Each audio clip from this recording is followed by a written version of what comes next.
Welcome to Meeting Success Tips and Techniques. I'm Trainer Lori. What are tips and techniques for meetings? Well, these are best practices for successful meetings that I have gleaned from professionals, from textbooks, and even from coworkers. The purpose is to make meetings more productive because I don't think there's anything better than a productive meeting and anything worse than a non-productive one. The first question you should ask is, why have a meeting? Why not just send an email? Do you really need to gather all these people together? Only if there is going to be two-way communication, like brainstorming, problem solving, or action planning. And if you expect participation, and you have roles for everyone, and goals for the meeting. If not, just send an email. And here's another good question. Does it really need to be an hour? Can you do it in 45 minutes so that people can have time to check their emails and have a bio break in between meetings?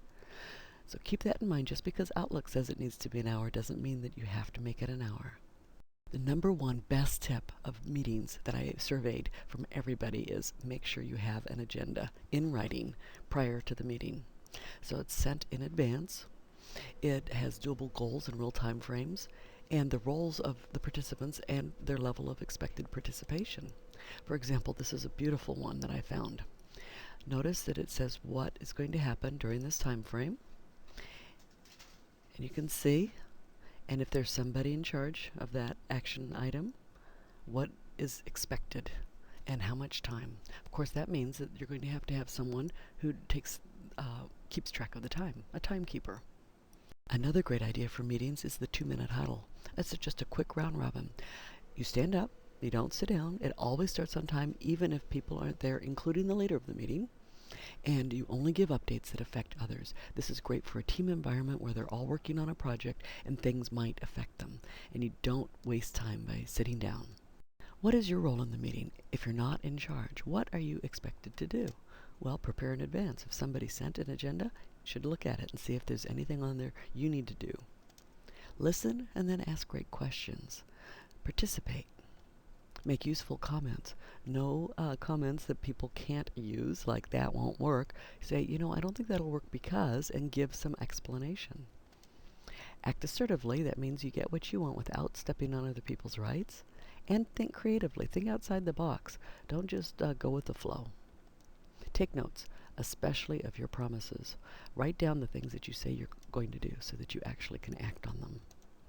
And if nothing else, look interested. At least don't doodle or text, wasting other people's times and your own time, really. Politically, where should you sit when you're in a meeting? Well, let's say that this down here is the door, and this is the meeting. You just expect a few people, but the person who's in charge is going to sit here, let's say. Don't come in and sit down immediately if you don't know where everybody else is going to sit. You might want to plan it a little more strategically. For example, if you want to get to know the person in charge, you'll want to sit next to them. And it's always a good idea to face the door so you can see who's coming and going. If you don't want to get to know them better, but you just don't want to be in the way, you don't want to intrude, then you would sit at the end, but not facing them. And also never sit next to the troublemakers because you'll be guilty by default. Now, if you want to prepare information to present to the decision maker, then you'll want to sit directly across from them. So keep that in mind, where to sit. All right, what is your role in the meeting when you are in charge?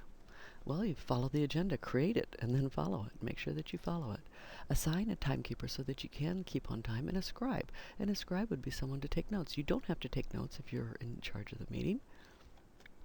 Ask questions so that you can get feedback from people. And encourage full participation. So if one side of the room is talking more than the other, I'll show you some tips on how to get other people to participate as well. And look interested, please. If somebody's talking, don't doodle or text. What if we're in a brainstorming meeting where we're trying to get ideas and responses from everybody? So I want their participation. Well, it's a good idea to send questions ahead of the meeting because some people take more time to think about it. And they would need time to think, and then they could come up with ideas. Some people have a lot of ideas right away, and others, again, want to take time to think. So give 3 minutes to write down ideas. In fact, it's not a bad idea to use sticky notes and let everybody write their ideas on sticky notes. If one side of the room is talking more than the other, or if one person is dominating, then you can say something like, well, let's hear from this side of the room, the other side of the room, so that more people will participate. Or you can actually draw people out by saying their name first. Mary, so that it'll catch their attention. Can you give us your take on, and then be sure to say what it is that you want their take on, because Mary may have been daydreaming and you don't want to embarrass her because you do want participation.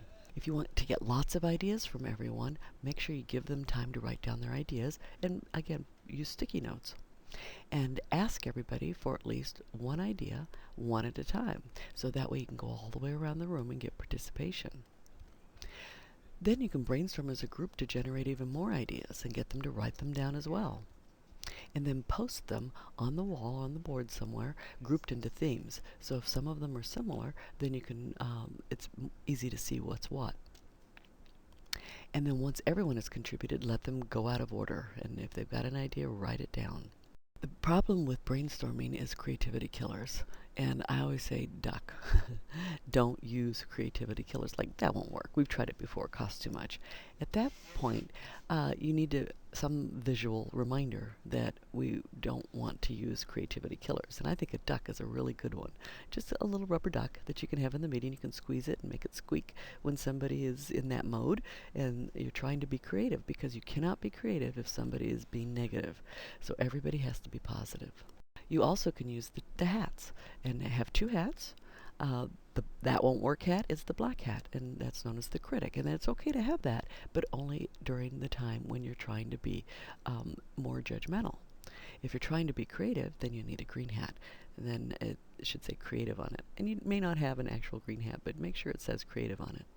When you're in that mode, that's when you say, good idea, what else? No matter how bad the idea really sounds. It's good idea, what else? Because at this point, we're just trying to come up with ideas. We're not judging them.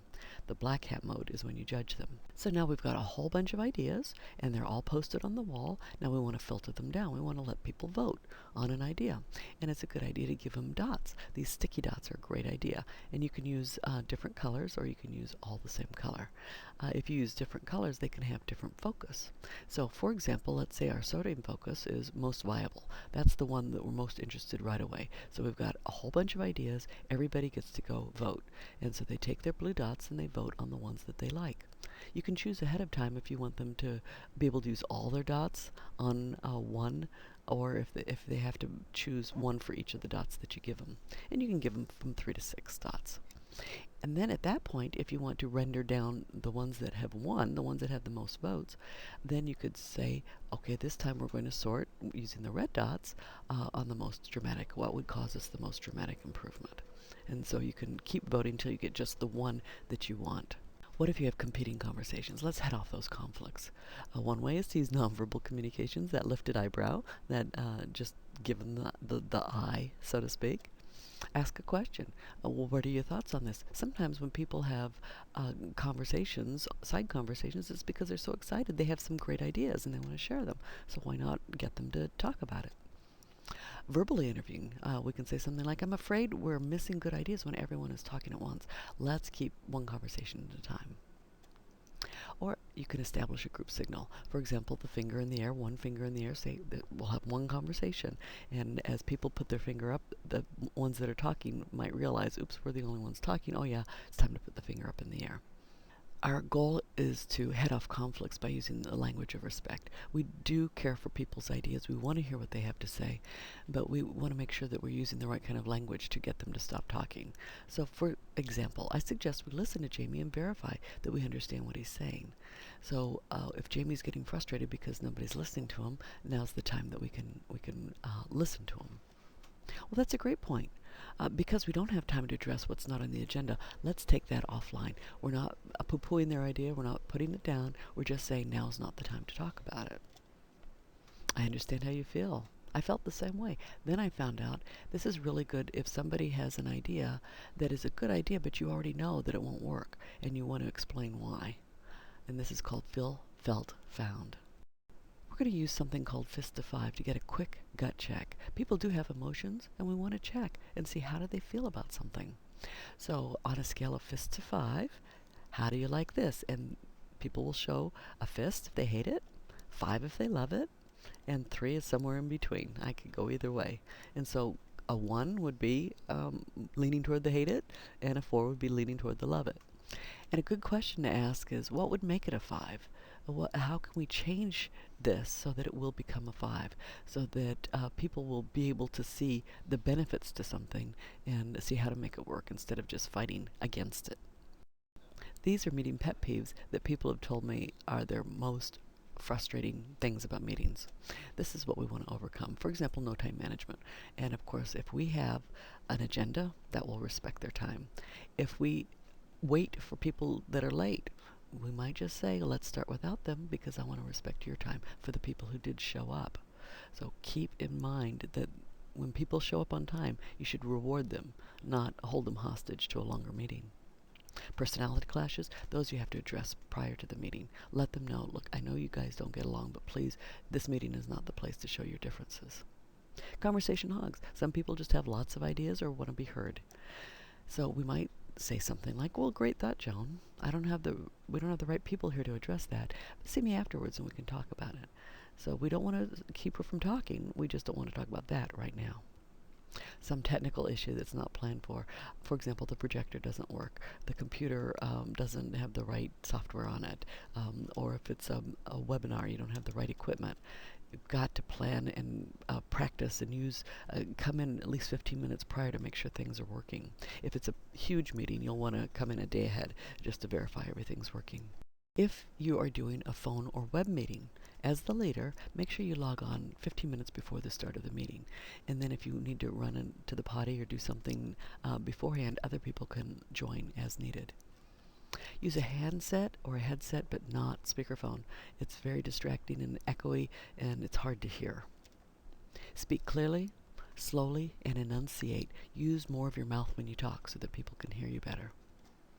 And keep everyone focused on the issue.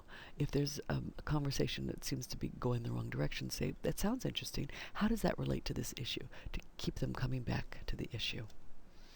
And enforce the rule of one speaker at a time, especially when it's a phone. You can't really tell who's talking. You can't hear very well. So we'd have to make sure that only one speaker speaks at a time. If you're a participant in a phone or web meeting, log on before the start of the meeting. Of course, you can only do that if the leader logs on first. Mute yourself. Don't use the hold button. Many programs have a mute option. Even your phone might have a mute option, because if you go to hold, it'll put hold music on, and everybody will have to hear it, and that can be very annoying. State your name when you speak, especially at the beginning, and especially when it's a group that doesn't know each other, so they can recognize your voice. And if you catch yourself multitasking, which happens, be responsible for your participation. Stop looking at the other things. Keep those things out of sight so that you can focus on what's happening at the meeting. Turn off your cell phones and tablets that might distract you, and please stay out of your email, because that can certainly draw your attention away from what's the purpose of the meeting. Thanks for joining us.